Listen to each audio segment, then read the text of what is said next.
Je suis Julien Estier et j'ai une bonne nouvelle à vous partager. Ce soir, c'est l'anniversaire de mes 16 ans. On va l'imaginer ensemble, hein. C'est l'anniversaire de mes 16 ans et du haut de mes 16 ans, je suis un digne représentant de cette classe d'âge qu'on appelle la génération Z. Vous savez, ces jeunes qui seraient nés entre le début des années 95 et la fin des années 2010. Et comme ce soir, c'est mon anniversaire, j'ai une chance incroyable. Mon papa est là ce soir parmi nous. Il a l'air de le découvrir. Mon papa est là ce soir parmi nous. Et je vais vous le dire, mon père m'a fait un magnifique cadeau. Il m'a offert une Nintendo. Alors évidemment, pas la Switch 2, papa, non. Mon père, il m'a offert la NES, la première console de Nintendo. Vous savez, la console que celles et ceux qui, dans cette assemblée, aujourd'hui, sont jeunes aussi, mais depuis plus longtemps que les autres, connaissent bien. Et cette console, cette partie qui commence avec mon père, va me permettre de vous parler d'intergénérationnel et de vous présenter quelque chose que j'appelle le syndrome Mario Bros. Ça vous parle, Mario Bros? Ça vous rappelle des souvenirs? J'ai l'impression que oui. Je vous plante le décor. Je suis tranquillement installé dans le canapé. Papa est installé à côté de moi. Et comme j'ai clairement le meilleur papa du monde, il m'a laissé la manette. Ouais, il est sympa, mon papa. Donc j'ai la manette. Je suis tranquillement installé dans le canapé. La partie commence. Je commence à progresser. Niveau 1, il y a un grand fossé. J'appuie sur A, ça passe nickel. Deuxième fossé, j'appuie sur A, ça passe crème. Alors oui, je vous rappelle que ça passe crème, c'est rentré dans le dictionnaire. J'ai donc parfaitement le droit de l'utiliser. Et puis, il y a un troisième fossé qui arrive. Alors celui-ci, il est bien plus grand que tous les autres. Mais je me dis, après tout, j'ai passé les deux premiers, il n'y a pas de raison que ça ne fonctionne pas. Et donc, je m'apprête à appuyer sur A, et je vous le dis tout de suite, hein, mon père s'agite.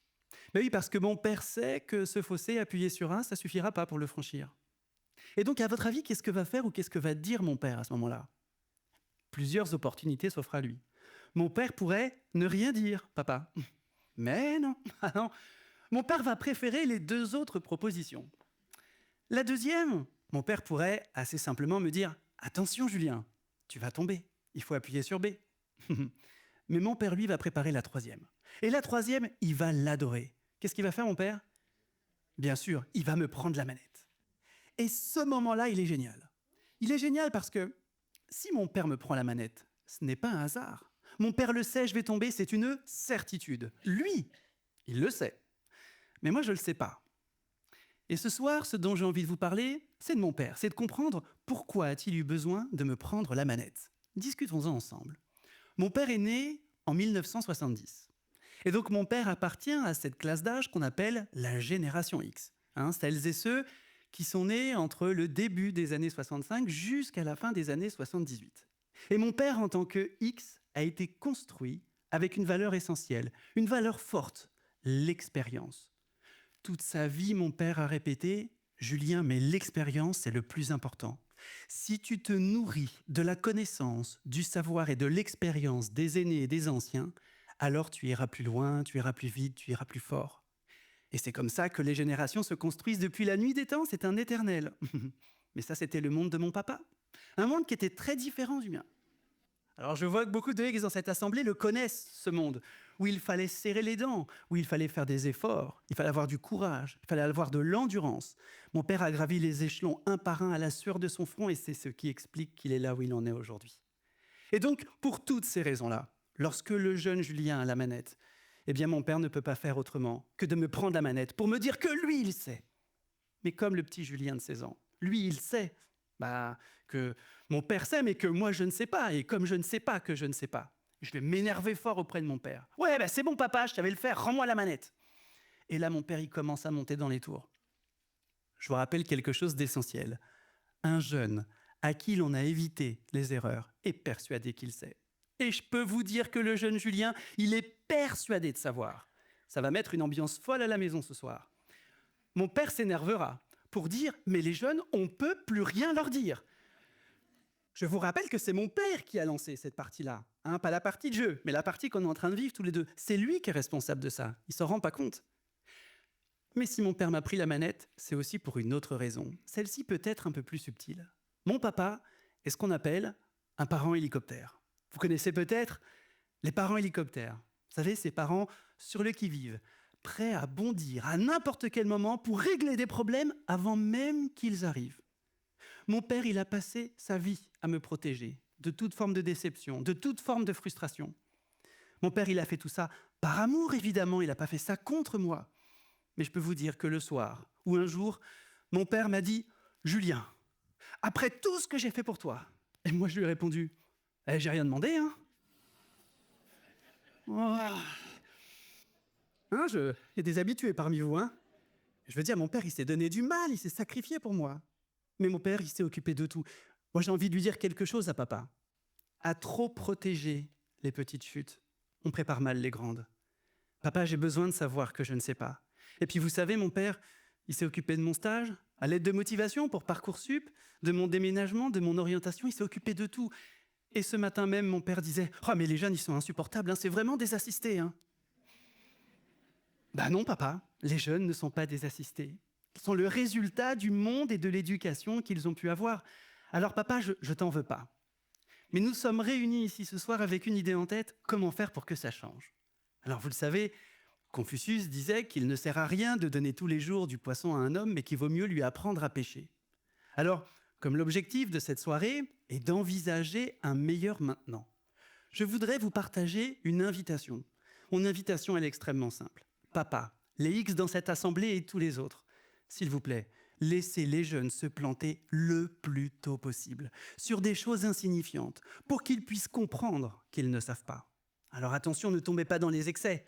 Alors monsieur sait conduire, très bien, on va aller sur le périph', on va voir ce que ça donne. On n'est peut-être pas obligé d'aller à ces excès-là. Et donc, la chose que j'ai envie de vous partager ce soir, s'il vous plaît, un conseil à appliquer, à tester. Cessez d'être fournisseur officiel de poissons. Suivez les conseils de Confucius. Arrêtez d'être fournisseur officiel de solutions. Parce qu'en plus, les jeunes sont très forts pour venir aller chercher du poisson. Et je sais que fournir du poisson, c'est très réconfortant. Mais oui, ça renforce l'ego. On se dit qu'on va gagner du temps et que de toute façon, à la fin, on sera obligé de le faire nous-mêmes. Alors autant y aller, quoi. Il va falloir résister. Et c'est à vous de jouer, c'est à vous de faire ce premier pas. Alors, pour vous y aider, je vous partage une astuce, un truc. 2 questions puissantes qui vont beaucoup vous aider dans cette démarche. Qu'en penses-tu et que proposes-tu? Et vous lâchez rien. Toutes celles et ceux qui vous tournent autour, qu'en penses-tu, que proposes-tu? Évidemment, papa ne rentre pas à la maison ce soir. Alors chérie, c'était bien ta soirée? Qu'en penses-tu? Que proposes-tu? C'est pas le concept de ce que je suis en train de vous dire. Mais essayons de tester un petit peu pour voir où est-ce que mon père va emmener tout ça. Je remonte dans le temps, souvenez-vous, j'ai la manette, j'ai passé le premier niveau, j'ai passé le deuxième, le troisième arrive, je m'apprête à appuyer sur A. Au regard de tout ce qu'on vient de se dire, qu'est-ce que va faire ou qu'est-ce que va dire mon père? On est d'accord, il va rien dire. Je veux même pas entendre un woup, même pas un. Et ne dégainez pas tout de suite le Julien, qu'en penses-tu? C'est bien trop tôt. Parce que si jamais papa se laisse avoir et me dit simplement attention, moi j'y verrai quelque chose de fort, papa.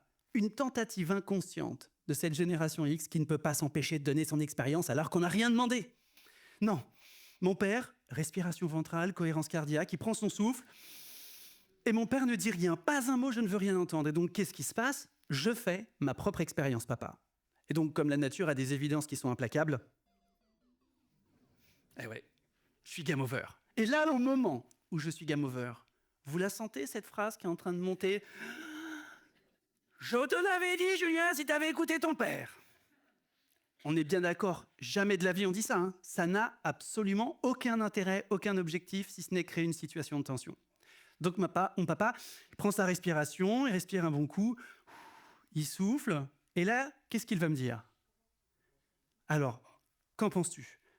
On est d'accord, la pire erreur que mon père aurait pu faire, ça aurait été de me dire quelque chose, mais évidemment, vous ici ce soir et derrière vos écrans, jamais vous ne m'auriez dit ça. Oh, bah c'est pas grave Julien, recommence. Je vois des têtes qui dodelinent un peu. Évidemment qu'on dit surtout pas recommence. Parce que si mon père m'avait dit recommence, pour bien analyser ce qui est en train de se passer, mon père, à ce moment-là, est en train de me donner un conseil que j'ai pas demandé. On est OK ou pas? Donc moi, je suis un petit jeune de 16 ans, mon père me donne un conseil que j'ai pas demandé. Qu'est-ce que je vais faire de ce conseil? Mais évidemment que je ne vais pas l'appliquer. Mais même mieux encore, non seulement je ne vais pas l'appliquer, mais je vais aller plus loin. Je vais dire à mon père, non mais c'est bon papa, j'arrête. Et là, ça va activer chez mon père un autre déclic. Mon père va se dire, ah, je crois que Julien a un problème avec la gestion de l'échec. Je vais insister. Quelle belle soirée! Ah. Mais ce sera toujours de ma faute, hein. Ce soir, mon père se couchera en disant on peut rien leur dire, hein, ils sont susceptibles, hein. Encore une fois, je rappelle que c'est mon père qui lance la partie. Mais vous l'avez très bien dit il y a quelques instants. Mon père, il va résister à ses automatismes et mon père va simplement me dire alors Julien, qu'en penses-tu? Donc je rappelle que j'ai 16 ans, donc moi je vais dire à mon père je sais pas papa, il y a un truc que je fais qui marche pas, mais il me saoule mon père, il comprend rien. Voilà, c'est bien papa, hein, le souffle, la joie, hein, vous en avez parlé tout à l'heure. Et là, mon père, progressivement, va me dire ok Julien, que proposes-tu? Je sais pas papa, je vais chercher sur internet. Et là je prends mon téléphone et je vais dire à mon père hé papa, il fallait appuyer sur B. Mais je le savais! Surtout pas, hein. Alors je demande pas non plus que mon père me fasse ah bon? Ouais, me prends pas pour un abruti papa, hein. Mon père, il reste serein et il va juste me dire ok. Et là, la récompense, elle arrive. Là, il se passe quelque chose de merveilleux. Je vais prendre l'initiative de continuer. Je reprends ma partie, je continue de jouer jusqu'à ce que je sois confronté à un obstacle que je n'arrive pas à surmonter. Et j'ai tout essayé. J'ai appelé mes potes, je n'y arrive pas. Je fais le constat de mes limites. Et comme mon père a bien travaillé jusque-là, il va l'avoir, sa récompense. Je vais revenir voir mon père et je vais lui prononcer cette phrase qui va faire un bien tellement fort à son petit cœur. Papa, je crois que j'ai besoin de ton aide. Oh. Et là, mon père, il est tout fier.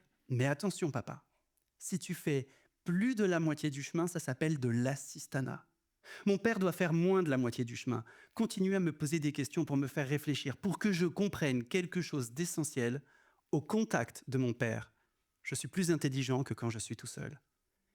Pour obtenir cette récompense, je peux vous dire que du qu'en penses-tu, que proposes-tu, on lâche rien. Vous êtes combien ce soir, parmi nous et derrière vos écrans, à vivre un quotidien où toute la journée, vous êtes sollicité pour avoir du poisson, pour avoir des réponses? Si je vous croisais à la fin de vos journées, peut-être, me diriez-vous, Julien, on est lessivé. On n'a pas arrêté une seule seconde et on a l'impression que si on n'était pas là, ça serait la catastrophe. Et si on arrêtait de distribuer du poisson? Et si on se disait que celles et ceux présents sur le marché du travail, présents en activité, sont peut-être les plus malins pour, 1, identifier le problème, 2, réfléchir à 2 solutions concrètes et transposables. Et lorsqu'ils viennent vous voir, c'est pas pour avoir du poisson, mais c'est pour que vous tous, ici, vous les fassiez monter en compétences, pour qu'ils puissent comprendre par eux-mêmes, parmi ces 2 propositions de solutions, quelle est celle qui est l'application de la ligne stratégique de votre structure. Et je peux vous dire que ça, on peut le gagner. Mais qu'en penses-tu? Que proposes-tu? Ne lâchez rien. Alors, nous sommes là ce soir pour travailler ensemble à un meilleur maintenant. Alors moi, j'ai 3 choses à vous dire. La première chose, c'est qu'un meilleur maintenant, ce n'est pas avec des jeunes qui sont plus compétents nécessairement, mais avec des jeunes plus autonomes sûrement. Un meilleur maintenant, ce n'est pas un monde sans échecs, mais c'est un monde où on va apprendre à se relever. Un meilleur maintenant et de bonnes relations intergénérationnelles, c'est un monde où quand des situations comme celles que vous avez vécues ce soir vont se produire au quotidien, vous repenserez à tout ce qu'on s'est dit, vous garderez l'essentiel et vous prononcerez ces 2 phrases magiques. Mais enfin, Julien, qu'en penses-tu et que proposes-tu?